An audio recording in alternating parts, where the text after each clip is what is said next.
بسم اللہ الرحمن الرحیم۔ اس کے بالوں میں سفیدی اتر رہی تھی۔ جیل میں قید ہوئے اسے 7 سال ہو چکے تھے اور تقریباً 18 سال قید باقی تھی۔ یہ سزا صرف اس جہاں کی تھی، اگلے جہان کی سزا تو ابھی باقی تھی۔ اس نے اپنے مجازی خدا کو ایک غیر محرم محبوب کی خاطر مارا تھا اور اسی جرم کی سزا بھگت رہی تھی۔ رحم کی تمام تر اپیلیں مسترد ہو چکی تھیں۔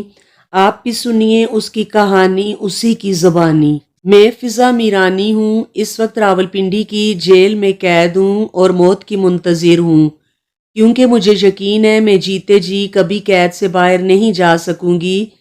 میری شادی میرے دور پار کے رشتہ داروں میں ہوئی۔ میرے شوہر مزدوری کرتے تھے۔ بعد ازاں اپنے کسی دوست کے ذریعے وہ باہر چلے گئے۔ باہر جا کر انہوں نے خود ٹھیکیداری شروع کر دی۔ اللہ تعالیٰ نے ان کے رزق میں برکت ڈالی اور ہم لوگ کروڑ پتی ہو گئے، ورنہ پہلے ہمارے گھر میں مہینے میں 1 آدھ بار لازمی فاقہ ہوتا تھا۔ دولت کی ریل پیل نے مجھے میرا ماضی بھلا دیا، مگر میرے شوہر نے اپنا برا وقت یاد رکھا اور حالات بدلتے ہی قریبی غریب عزیزوں کے بچے اپنے ساتھ لے گیا اور انہیں اپنے ساتھ ہی کام پر رکھ لیا۔ جب دولت کی ریل پیل ہوئی تو ہمارا رہن سہن بدل گیا۔ ہم لوگ راولپنڈی شہر میں ایک پوش علاقے میں منتقل ہو گئے۔ میرے 3 بچے، 2 بیٹے 1 بیٹی ہوئی۔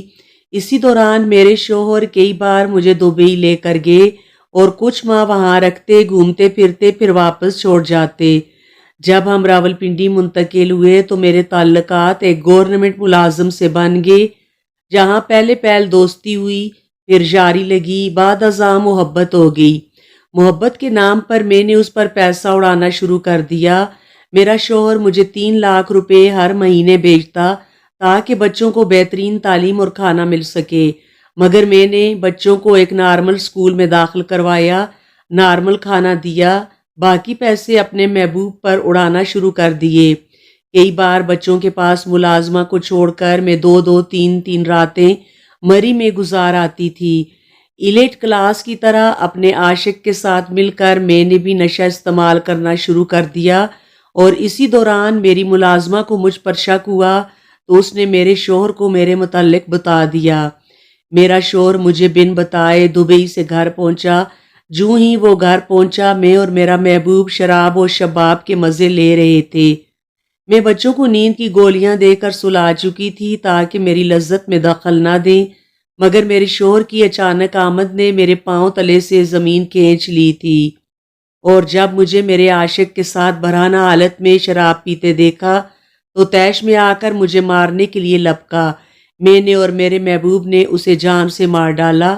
جب میرا محبوب میرے شوہر کو قتل کر کے جانے لگا تو میں گھر کی تمام قیمتی اشیاء اٹھا کر اسے دے دیں تاکہ اس قتل کی واردات کو ڈکیتی کا رنگ دے سکوں۔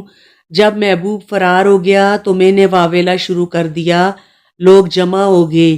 میں نے بتایا کہ میرا شوہر کچھ دیر پہلے پہنچا، ابھی پانی بھی نہیں پیا تھا کہ پیچھے سے 3 ڈاکو گھر میں داخل ہوئے، لوٹ مار کرنے لگے۔ میرے شوہر نے مزاحمت کی تو انہوں نے گلا کاٹ کر ذبح کر دیا۔ لوگوں نے میرے مگرمچھ کے آنسوؤں پر یقین کر لیا۔ پولیس کو بلایا گیا اور انہوں نے قانونی کارروائی کا آغاز کر دیا۔ میرے شوہر کو مرے 10 دن نہیں ہوئے تھے کہ انہوں نے میری ملازمہ سے میرے ناجائز تعلقات کے متعلق اگلوا لیا۔ جب مجھ سے اس بارے میں بات کی تو میں صاف مکر گئی، بلکہ ملازمہ پر ڈاکوؤں سے ملے ہونے کا الزام بھی لگا دیا۔ پولیس والوں نے اپنے طریقے کے مطابق تفتیش کی تو مجھ سے سب کچھ سچ اگلوا لیا۔ میرے محبوب کو گرفتار کر کے لایا گیا تو اس نے نہ صرف قتل سے انکار کر دیا بلکہ ناجائز تعلقات سے بھی مکر گیا۔ جو زیور اور پیسہ میں نے قتل کے بعد اسے اٹھا کر دیا تھا تاکہ قتل کو ڈکیتی کا رنگ دے سکوں، وہی پیسہ دے کر وہ بے گناہ ہو گیا، اور میں شوہر کو قتل کرنے کے جرم میں عمر قید کی سزا کاٹ رہی ہوں۔ مرتے دم تک یہاں ہی قید رہنا ہے، مگر میں باقی خواتین کو نصیحت کرتی ہوں، محبت کے نام پر اللہ تعالیٰ کی بنائی گئی شرعی حدود سے کبھی باہر نہ جانا۔ جزاک اللہ۔